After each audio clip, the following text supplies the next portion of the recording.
Olá pessoal, boa tarde, boa terça-feira de carnaval para os Sem Folia, né? Estou eu aqui, Bia Kisses e Samuel Kisses de Sorge. Quero apresentar para quem ainda não conhece. Samuel é meu filho. Samuel é formado em engenharia, ele vai falar um pouquinho sobre isso para vocês, mas principalmente o Samuel é uma das pessoas que mais me inspira nessa luta diária, nessa luta política. Então as pessoas estão começando a chegar por aqui e a gente vai bater um papo com vocês hoje sobre um tema que é muito instigante e sobre o qual o Samuel tem bastante conhecimento, ele é muito estudioso, então eu o convidei para participar conosco, deixar bem claro aqui que não se trata de nepotismo, porque nepotismo é quando você emprega parentes seus para ganhar esse lucro planetário e o nosso trabalho aqui é todo voluntário, ninguém está ganhando nada, não é? Então, vão se chegando, já estamos aqui com a Adriana, o Marcelo Casarinho, o Otávio Facuri. Oi, Otávio, tudo bom? Rosana Clark. Muito bom. Lutando juntos, é isso mesmo, Otávio. Samuel, então eu vou pedir para você começar se apresentando aqui para o nosso pessoal. Boa tarde, gente. Bom, eu sou Samuel. Eu sou formado em engenharia mecatrônica na UNB e depois que eu me formei eu fui morar em São Paulo, morei 4 anos lá trabalhando com consultoria de empresas e depois eu vim para cá, para Brasília, voltei para cá para assumir, tocar um negócio aqui que é a distribuidora, a gente tem uma distribuidora de bebidas e alimentos. E aí hoje a gente estava conversando de manhã sobre alguns assuntos ali do dia a dia, né? Com relação a ser empresário e empreender. E a gente viu uma notícia junto que chamou bastante atenção. E aí a gente queria compartilhar com vocês essa notícia e bater um papo em geral sobre esses assuntos que a gente acaba batendo bastante em casa aqui. E a gente quer convidar os jovens, né, para participarem. Se vocês que estão aí nos assistindo têm filhos, né, pessoas numa idade aí, né, que está começando, estudante, universitário, já pensando na vida profissional, convida aqui para esse nosso bate-papo aqui, tá? Que vai ser bastante interessante, tá? Nós estamos aqui com quase 50 pessoas aqui nos acompanhando.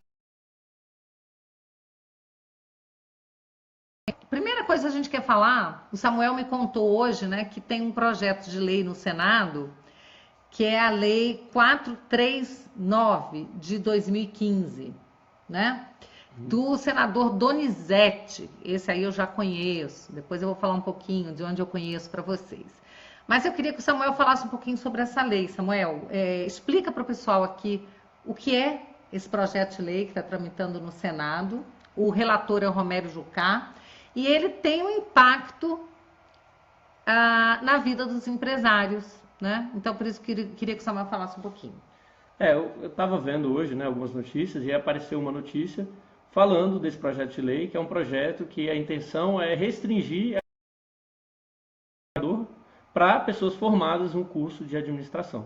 E além disso, a pessoa tem que estar registrada lá no Conselho Federal de Administração e a pessoa tem que, enfim, pagar, ser associada para poder exercer a função de administrador.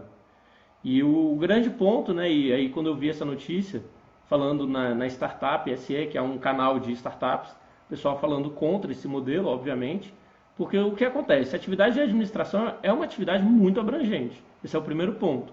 E o segundo ponto é que ela não é tão clara o que é uma atividade de administrador ou não.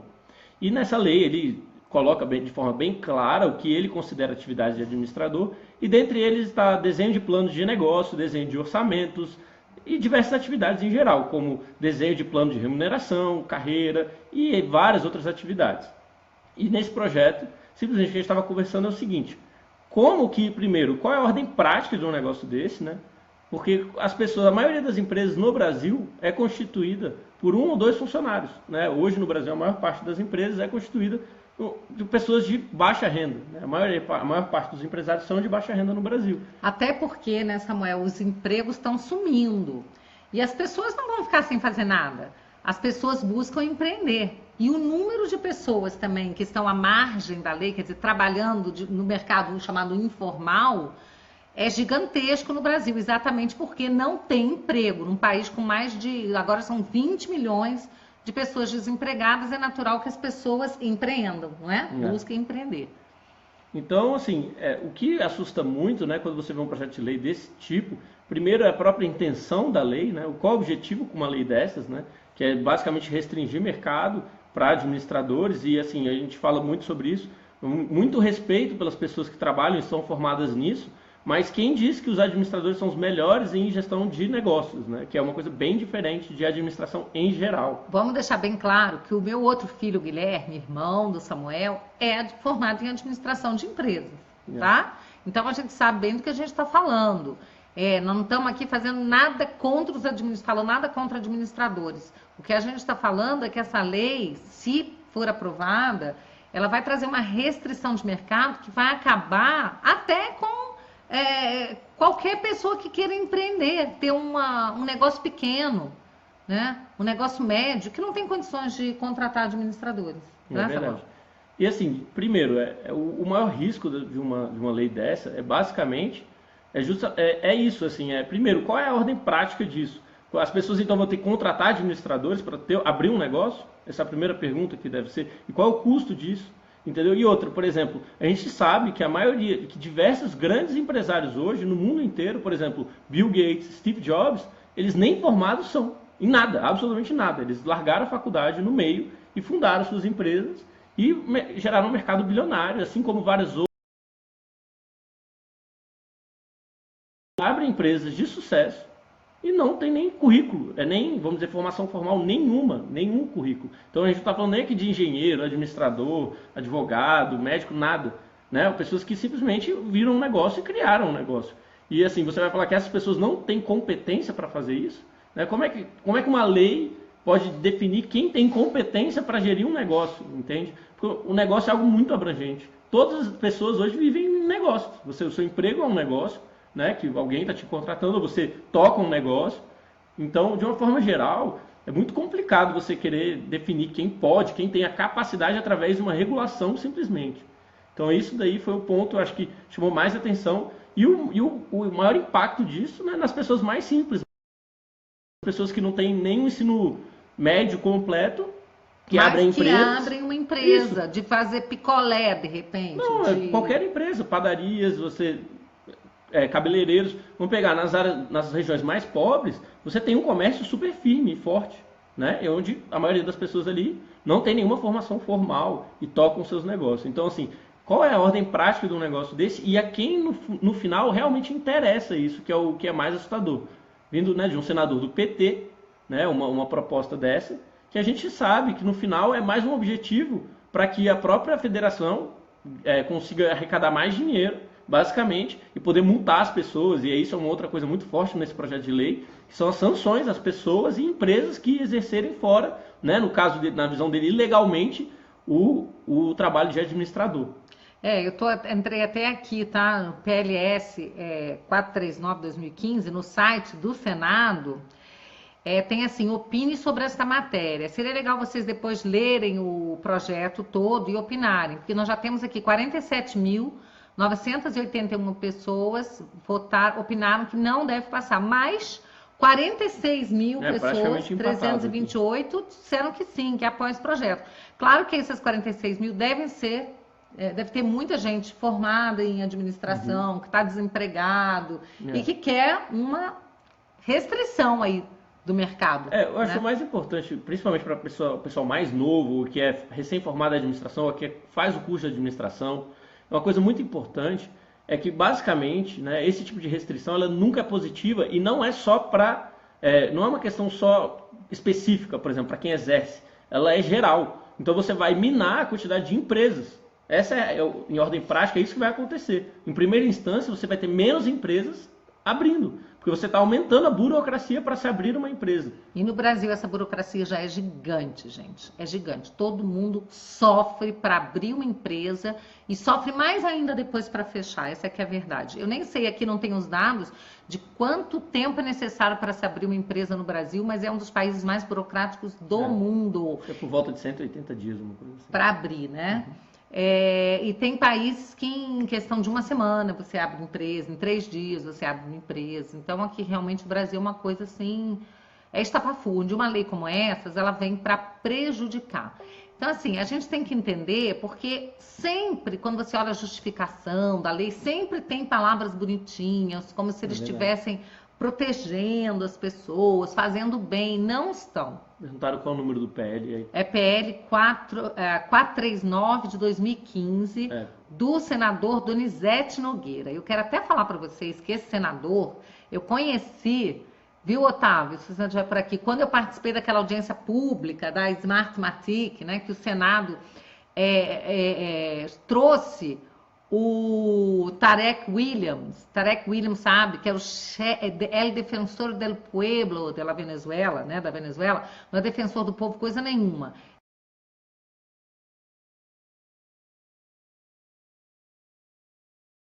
Se manifesta, né?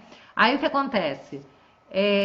439/2015, a gente escreveu aqui o nome do projeto. O Donizete era um senador que estava presente para babar o ovo do Tarek William Saab, que é o chefe da polícia venezuelana. Estava lá para dizer como a democracia na Venezuela é lindo. Então, um sujeito desse que chegou a presidir essa audiência é um sujeito que defende Maduro, Chaves, um sujeito que defende a democracia da Venezuela, traz um projeto desse que vai fazer com o Brasil o que já está acontecendo lá, que é o empobrecimento da população. A gente vai falar mais um pouquinho sobre isso mais adiante.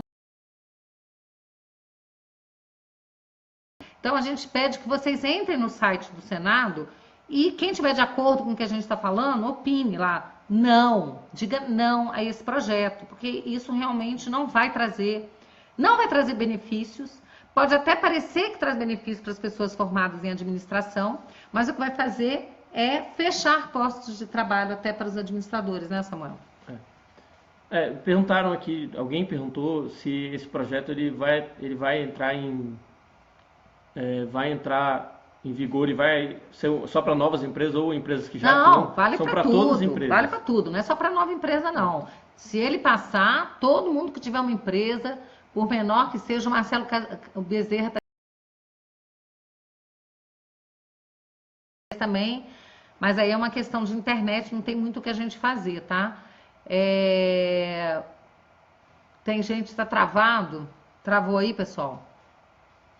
Oi? Vamos ver aqui se tá... Aí é uma questão da internet, eu vou até tirar o Wi-Fi daqui do meu celular, vou tirar, para ficar só no... Bom, pessoal, fala aí se melhorou. Agora tá bom? Então tá bom, beleza. Oi, Zoe, tudo bom? Melhorou. Então deu só uma travadinha aí, já melhorou, né, gente? Muito bom. Essa é a internet aqui no Brasil, né, gente? Uma porcaria, né? Vive travando. E aí é a questão da competição, né? Eu moro num bairro que só tem a net. Eles não têm que competir, não têm que buscar melhorar muito aí a transmissão deles.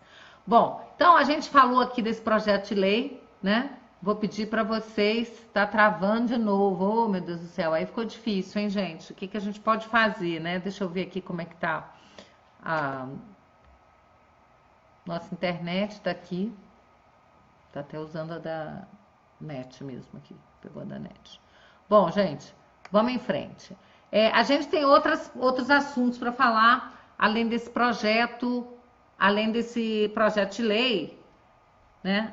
Eu até tirei aqui uma foto da pauta que a gente fez, que é a interferência por excesso de leis, como isso prejudica, né? Então aí o Samuel tem uns casos para contar para vocês, como um caso de uma lei aqui sobre coleta de lixo no DF, o caso do Nubank. Fala um pouquinho, Samuel, sobre a interferência no mercado.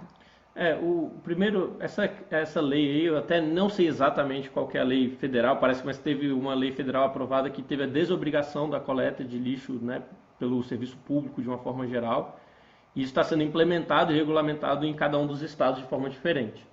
E no Distrito Federal, a primeira é que você hoje, em Brasília agora, a partir de agora, você já tem uma quantidade, vamos dizer, máxima de lixo que você pode gerar para que a coleta seja feita pela própria prefeitura, no caso aqui pelo Distrito Federal, né?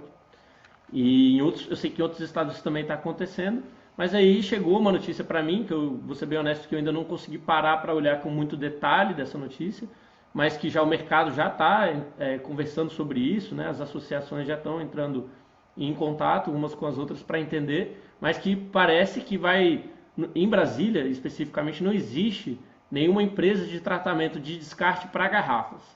E aí, com essa lei, agora toda a cadeia, então desde comerciante, distribuidores e fabricantes que trabalharem com garrafa de vidro vão ter que fazer toda a logística reversa, que é pegar todo esse material e entregar para uma empresa que seja apropriada para fazer esse descarte, ou seja, então você vai ter que ter uma empresa credenciada, né, pelo governo. A cadeia vai ser prejudicada para ter que recolher esse material dessa forma, e na lei não está especificado como isso deve ser feito. Então, por exemplo, se você falar assim, uma empresa que vai lá recolher cada estabelecimento as garrafas, enfim, não sei, já não acho isso uma boa ideia. Mas além disso, então é pior do que isso, eles falam assim, não, a gente não tem condição de coletar todas as garrafas em todos os pontos, então vocês vão ter que se virar para entregar isso para a gente, e a gente nem sabe ainda como isso vai ser. Olha só, a Beth Bola que está dizendo o seguinte, Bia, vocês estão colocando o dedo na ferida. Aqui em São Paulo, tudo parado por causa disso e regulamentações idiotas, politicamente correto, encarecendo e criminalizando a produção. Todo empresário no Brasil sabe como é criminalizado, é tratado como bandido. Aquelas pessoas que produzem riqueza, porque o Estado não produz riqueza. Quando se diz que o Estado vai dar isso, o Estado vai dar aquilo, o Estado não dá nada. Quem dá é a gente, os contribuintes. E as pessoas que produzem riqueza nesse país, os empresários, são tratados com um descaso, né, Samuel? É verdade. Samuel sabe disso porque ele trabalha como empresário, né? Então sente na pele isso daí. Beth, tá perfeito, é isso mesmo. A gente espera que aí em São Paulo, com o novo prefeito, isso mude, né? Porque ele é um empresário e acho que ele vai, né? O tal do acelera aí, né? De São Paulo se melhora aí para vocês. Duro é aqui, né, Samuel? É complicado. Empreender no Distrito Federal. Então, assim, essa é uma regulamentação que vai ter impacto, primeiro, direto em mim, né, pelo meu ramo de atividade, mas ele vai ter um impacto em todos os bares e restaurantes, né, vamos dizer, de Brasília, do Distrito Federal. E aí a gente se pergunta a quem realmente interessa esse tipo de coisa. Porque a gente entende essa questão da necessidade de dar o fim adequado ao lixo e tudo mais, né? De novo, esse papo muito bonito, mas na hora de colocar na prática, quem vai ganhar dinheiro? Por exemplo, quem são as pessoas que serão certificadas para abrir empresas que poderão fazer esse manejo? Ou seja, todo mundo vai ser obrigado a contratar essa empresa. Isso não é uma coisa, não existe livre mercado para isso. Isso vai ser obrigado. Então você tem que contratar as empresas credenciadas apenas. Então quem serão as pessoas envolvidas nesse processo de credenciamento, né, dessas empresas? Né? Da onde virão essas empresas, entendeu? Então assim, tudo isso é um grande problema para a gente e no final vai atingir, claro, o consumidor final. Por quê? Com isso o custo naturalmente vai aumentar. Né? O custo, se você além de entregar tem que recolher, você vai ter um custo maior. Mas se você repassar isso, né, fica inviável, porque então, o produto já é caro, as pessoas já estão ganhando pouco no Brasil, um monte de desempregado. Como é que você faz para repassar esse custo para o consumidor final? Né? Na verdade, o que você vai ter, a tendência é que, por exemplo, várias distribuidoras, por exemplo, de cerveja menores quebrem, né? A natural seria isso, porque não vão ter condição de absorver esse custo como um todo. Cervejarias e também empresas menores que trabalham com produtos de engarrafado também têm o problema, ou seja, vão ter dificuldade de fazer esse processo, e que grandes empresas como a Ambev, enfim, qualquer outra grande empresa, consiga prevalecer, porque ela já tem, né, um tamanho onde permita a ela, né, absorver um pouco mais de custo sem repassar diretamente. Mas não se engane, vai haver repasse, sempre há, não tem jeito. Nem que seja através de um processo de quebra de empresas, e aí as poucas empresas que restam necessariamente reajustam os preços, porque com a redução da concorrência você naturalmente tem aumento de preço. Gente, isso leva a gente também para o nosso próximo assunto, né, Samuel? Porque a gente vai falar aqui... sim, você fala do caso do Nubank também, vamos falar. Esse caso, né, acho que é um caso bem específico ainda e está acontecendo, e deve acontecer no Brasil inteiro. A documentação que o Banco Central estava querendo passar, que obrigava que as operadoras de crédito, todas as operadoras de crédito, ou todos os operadores de cartões de crédito, repassassem todas as operações de crédito para os lojistas com até 3 dias. E o que eu comentei também sobre isso, né, com a minha mãe, a gente conversou bastante no almoço sobre isso, é que essa operação ela já existe e ela é opcional. Se você quiser fazer antecipação de crédito, o lojista ele pode fazer e ele paga uma taxa para receber esse dinheiro antecipadamente, ou seja, não precisa esperar os 30 e tantos dias que hoje leva para você receber a operação de crédito. Só que com uma regulamentação dessa, o que acontece na prática? A justificativa é, não, vamos botar mais dinheiro na economia, vamos fazer com que a economia receba o dinheiro mais rápido e gire mais rápido. Só que na prática, empresas que não têm crédito, né, para fazer a antecipação, ou seja, não conseguem fazer esse serviço. Por exemplo, o Nubank foi um grande afetado nessa história aí, que acho que foi onde até muita gente comentou na internet sobre isso, que o Nubank não teria condições de cumprir com essa regulamentação e, portanto, teria que deixar o Brasil. Não poderia continuar encerrar suas atividades no Brasil. E o que isso acontece? Novamente, você reduz a concorrência, faz com que os grandes players do mercado, no caso os grandes bancos brasileiros, consigam fazer essa operação, porque eles já têm ela, e ela sendo obrigatória, o que vai acontecer ainda mais? Ninguém mais vai poder fugir disso. Então você é obrigado a contratar um serviço que você não quer. Então a verdade é essa. Porque ele não tem como repassar para você com menos de 30 dias sem cobrar por isso. Não faz sentido, não é possível fazer isso e ele vai fazer.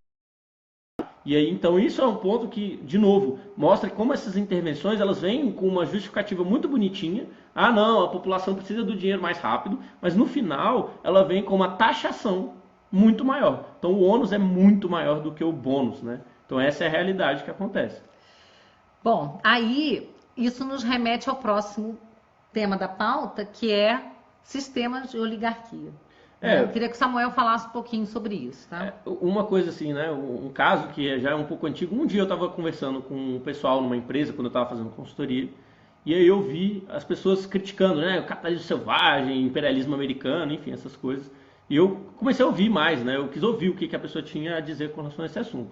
Uma coisa que ficou muito clara é que, em primeiro lugar, as pessoas não entendem muito bem o que as pessoas chamam de capitalismo selvagem não é um capitalismo selvagem. Esse é o primeiro ponto. O que hoje as pessoas consideram como capitalismo selvagem é o quê? É o mercado, né, impondo regras para a sociedade, vamos dizer assim, de uma forma que você não tem como lutar contra. Isso não é capitalismo selvagem. Isso é basicamente o sistema oligarca, que é o quê? Grandes empresários se associam ao governo, então junto do governo eles vão lá, pedem uma regulamentação específica, por exemplo, essa que a gente estava comentando do Banco Central, falando, olha, vamos fazer essa regulamentação porque eu acho que vai ser bom para as pessoas. Ele fala que vai ser para as pessoas, mas no fundo ele sabe, ele está fazendo por interesse próprio. Ou seja, obrigar as pessoas a consumir um produto que elas não querem, né? E diminuindo a concorrência. Então, conforme você vai criando regulamentações nesse sentido, você reduz a concorrência e garante que os empresários que estão, vamos dizer, ricos, né, e vão continuar assim, porque você não consegue gerar concorrência.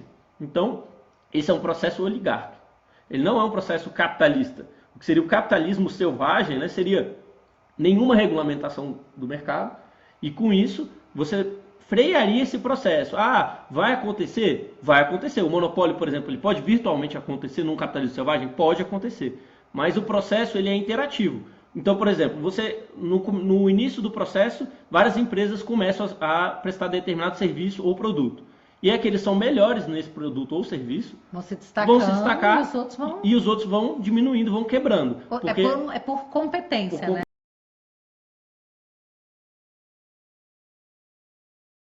Ganhar espaço e ela vai conseguindo de fato quebrar as outras empresas, porque ela tem um serviço mais eficiente, e ao longo do processo pode acontecer um momento onde você tenha basicamente quase um monopólio, como por exemplo a Microsoft que aconteceu. Eu acho que a gente pode falar do Facebook aí. Como aconteceu na internet é muito comum, né, isso. Então o Facebook é um exemplo, a Microsoft nos anos 90 era um exemplo, tá? Mas o que acontece? No longo prazo isso não existe, esse é o ponto. Se você mantiver o capitalismo aberto, em algum momento vai aparecer alguém que vai querer, quando você tem um monopólio, você aumenta as margens daquele setor. Ou seja, mais pessoas vão querer entrar naquele setor e você vai ter pessoas que vão sair da própria empresa para abrir uma nova empresa, você vai começar a criar uma nova concorrência.